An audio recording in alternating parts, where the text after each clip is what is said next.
In the vast tapestry of human storytelling, the representation of weaponry has always held a central place, particularly when considering the evolution of blunt weapons in media.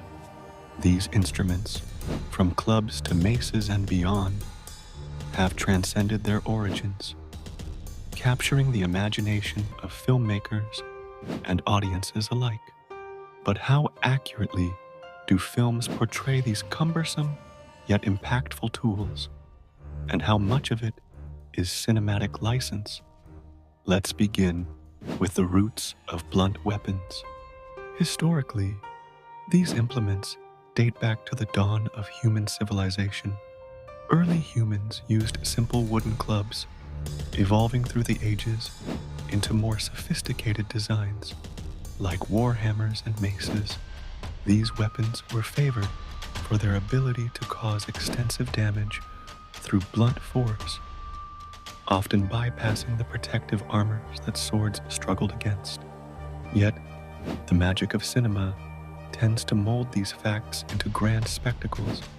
In blockbuster films, blunt weapons are frequently synonymous with barbaric might. Directors often harness the menacing silhouette of a swinging club or the foreboding impact of a mace to underscore a character's raw brute strength or ruthless intentions. Consider how memorable scenes in movies like Braveheart and Gladiator leverage these weapons to amplify the gravity of combat, portraying the carrier as a formidable force on the battlefield. But is this cinematic representation close to reality? In truth, the depiction is part fact, part fiction. Whereas films emphasize dramatic flourishes, like warriors hefting oversized hammers with ease or performing impossible acrobatics, historically, wielding such weapons required significant skill and strength. Knights and warriors trained diligently to master balance and effective striking techniques. The weight and awkward handling, often exaggerated in Hollywood, rarely translated to prolonged combats without resulting in fatigue or imprecision. The dramatic allure of blunt weapons derives in part from their visceral impact. In media, they're shown to cause shocking scenes of destruction, smashing through shields, hurling adversaries against walls. This amplifying effect illustrates their destructive potential, but distorts practical usage.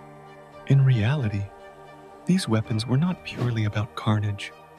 Instead, they were strategic choices against armored foes, proving more effective than slashing weapons like swords or spears when penetrating heavy defenses.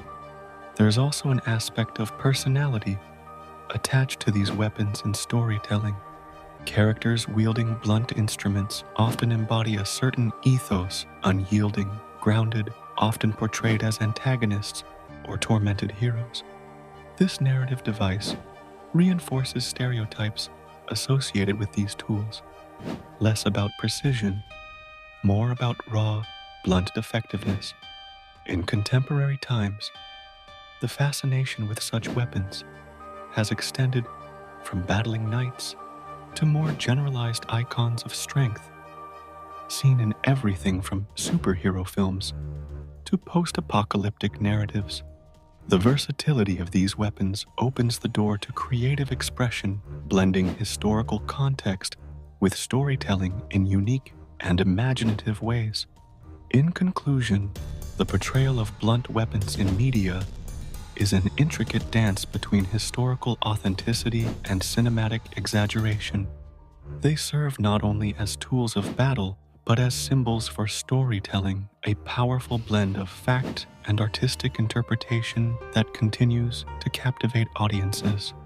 While the reality of wielding such weapons may differ greatly from their on-screen dramatization, their representation remains a compelling reflection of their enduring impact on our cultural narrative.